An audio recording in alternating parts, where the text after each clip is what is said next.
Operation സിന്ദൂറിൽ Pakistan കീഴടങ്ങിയത് Indian വ്യോമാധിപത്യത്തെ തുടർന്നെന്ന് പഠന റിപ്പോർട്ട്. സ്വിറ്റ്സർലൻഡ് ആസ്ഥാനമായ centre for military history and perspective സ്റ്റഡീസാണ് റിപ്പോർട്ട് പ്രസിദ്ധീകരിച്ചത്.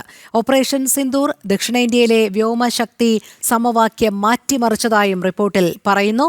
പാകിസ്ഥാന്റെ വ്യോമ പ്രതിരോധവും ആക്രമണശേഷിയും ഭാരതം സമ്പൂർണ്ണമായി തകർത്തുവെന്നും പഠന റിപ്പോർട്ട്. സ്വിറ്റ്സർലൻഡിലെ പ്രശസ്തമായ സൈനിക ചരിത്ര തന്ത്ര പഠന കേന്ദ്രമാണ് centre for military history and perspective studies. ഇവർ പുറത്തിറക്കിയ റിപ്പോർട്ടിലാണ് ഓപ്പറേഷൻ സിന്ദൂറിൽ പാകിസ്ഥാൻ കീഴടങ്ങിയത് ഇന്ത്യൻ വ്യോമ ആധിപത്യത്തെ തുടർന്നാണെന്ന് വ്യക്തമാക്കുന്നത്. പാകിസ്ഥാന്റെ വ്യോമ പ്രതിരോധവും ആക്രമണശേഷിയും സിന്ദൂർ ആക്രമണത്തിനിടെ ഇന്ത്യ സമ്പൂർണമായി തകർത്തു. ശേഷം വെടിനിർത്തൽ നിബന്ധനകൾ ഇന്ത്യ തന്നെ നിശ്ചയിച്ചുവെന്നും റിപ്പോർട്ട് ചൂണ്ടിക്കാട്ടുന്നു. ഭാവിയിൽ ഇത്തരം ആക്രമണങ്ങൾ ആവർത്തിക്കാതിരിക്കാൻ അതിശക്തമായ മറുപടി നൽകാൻ സൈന്യത്തിന് ഇന്ത്യൻ രാഷ്ട്രീയ നേതൃത്വം പൂർണ്ണ സ്വാതന്ത്ര്യം നൽകിയതായും റിപ്പോർട്ടിൽ വ്യക്തമാക്കുന്നുണ്ട്.